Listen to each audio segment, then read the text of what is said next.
শত্রুর ছোড়া ক্ষেপণাস্ত্র আকাশে ধ্বংস করতে ইসরায়েলের রয়েছে শক্তিশালী আকাশ প্রতিরক্ষা ব্যবস্থা আয়রন ডোম। আমেরিকার সহায়তায় দীর্ঘদিন ধরে এই ব্যবস্থাটিকে অত্যন্ত আধুনিক করে গড়ে তুলেছে তেল আভিভ। শত্রুর রকেট আকাশে ধ্বংস করতে অনেক হিসাব নিকাশ করে প্রতিটি মিসাইল ছোড়ে এই প্রতিরক্ষা ব্যবস্থা। শুধুমাত্র ওই রকেটের থেকে বড় ধরনের ক্ষতির আশঙ্কা থাকলে আকাশে সেটিকে ধ্বংস করে দেওয়া হয়। ইরানের শত শত ব্যালিস্টিক ক্ষেপণাস্ত্র ও ড্রোন প্রতিরোধে ইসরায়েলের রয়েছে কয়েক স্তর বিশিষ্ট আকাশ প্রতিরক্ষা ব্যবস্থা আয়রন ডোম। 1991 সালের উপসাগরীয় যুদ্ধে ইরাকের হামলার শিকার হওয়ার পর থেকেই ইসরায়েল তার আকাশ প্রতিরক্ষা ব্যবস্থা ক্রমান্বয়ে শক্তিশালী করেছে। এই ক্ষেত্রে সবচেয়ে কাছের মিত্র আমেরিকার কাছ থেকে লাগাতার সহযোগিতা পেয়ে আসছে ইসরায়েল। ইসরায়েলের ইনস্টিটিউট ফর ন্যাশনাল সিকিউরিটি স্টাডিজের ডক্টর ইয়েহোশুয়া ক্যালস্কি বলছেন, আয়রন ডোম আসলে রকেট বিধ্বংসী মিসাইল। রকেটের গতিপথ হিসাব করে সে অনুযায়ী আঘাত হানে এটি। The Iron Dome is a missile against rockets, and it works in the way that it calculates the trajectory of the incoming target. তিনি জানান, এই মিসাইল সরাসরি শত্রুর ছোড়া রকেটকে আঘাত না করেও কাছাকাছি গিয়ে নিজে বিস্ফোরিত হয়ে ওই রকেটকে ধ্বংস করে দেয়। Not head on collision, but in proximity, very close, and then it detonates and causes a damage to the incoming rocket. Israel missile defence অর্গানাইজেশনের প্রতিষ্ঠাতা এবং প্রথম পরিচালক উজি রুবিন বলছেন, 2006 সালের লেবানন যুদ্ধের পর ইসরায়েলের জন্য শক্তিশালী আকাশ ব্যবস্থা গড়ে তোলার কোনো বিকল্প ছিল না। অনেক বিতর্ক থাকলেও তৎকালীন প্রতিরক্ষা মন্ত্রী আমির পেরেটস প্রতিরক্ষা ব্যবস্থা শক্তিশালী করার দিকে মন দেন।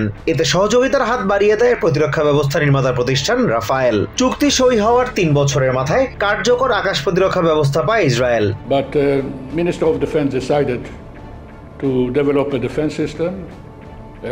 Rafael came up with the best suggestion, and after a very long story, to make it short, মাঝে মাঝে মহড়ার মাধ্যমে এই প্রতিরক্ষা ব্যবস্থার কার্যকারিতা পরীক্ষা করা হয় এবং প্রয়োজনে এটিকে আরো কার্যকর করতে নেওয়া হয় বিভিন্ন পদক্ষেপ। তবে গাজায় সংঘাত শুরুর পর থেকে হামাস, হুদি এবং হিজবুল্লাহর সাথে লড়াইয়ে আকাশ প্রতিরক্ষা ব্যবস্থার ব্যবহার বেড়ে যাওয়ায় এখন আর আলাদা করে মহড়ার প্রয়োজন পড়ছে না।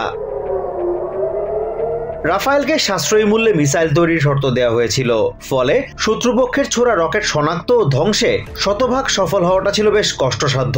80, কখনো কখনো 90% সফলতা অর্জন সম্ভব হয়েছে বলে জানান Rubin. So 80%, but sometimes it achieves 90%. On certain circumstances, even better than 90%. কম্পিউটারের সাহায্যে শত্রুর ছোড়া রকেটের সম্ভাব্য গতিপথ পর্যালোচনা করে রকেটটির সম্ভাব্য আঘাত হানার স্থান শনাক্ত করা হয়। এরপর আকাশ নিরাপত্তা ব্যবস্থার মিসাইল খতিয়ে দেখে কোনো জনবহুল স্থানে রকেটটি আঘাত হানবে কিনা বা এতে ক্ষয়ক্ষতি হবে কিনা। যদি এমনটা না হয়, রকেটটি সাগরে পড়ে, তবে আকাশ প্রতিরক্ষা ব্যবস্থা কোনো পদক্ষেপ নেয় না, এমনটাই জানালেন ক্যালেস্কি। And this is how it works. So this saves a lot of money because the system is very expensive. এছাড়াও ব্যালিস্টিক মিসাইল প্রতিহতে রয়েছে দূরপাল্লা নিরাপত্তা ব্যবস্থা, রয়েছে ডেভিড স্লিংস, অ্যারো 1, অ্যারো 2 এবং অ্যারো 3, যেগুলো ইরানের ছোড়া ক্ষেপণাস্ত্রের বিরুদ্ধে বেশ কার্যকর ভূমিকা রেখেছে বলে জানান Rubin. We have other system, more long range system against ballistic missiles. We have the David Sling, Arrow 1 and Arrow 2 and Arrow 3. Azimur Rashid Kanak, TVN 24 news desk.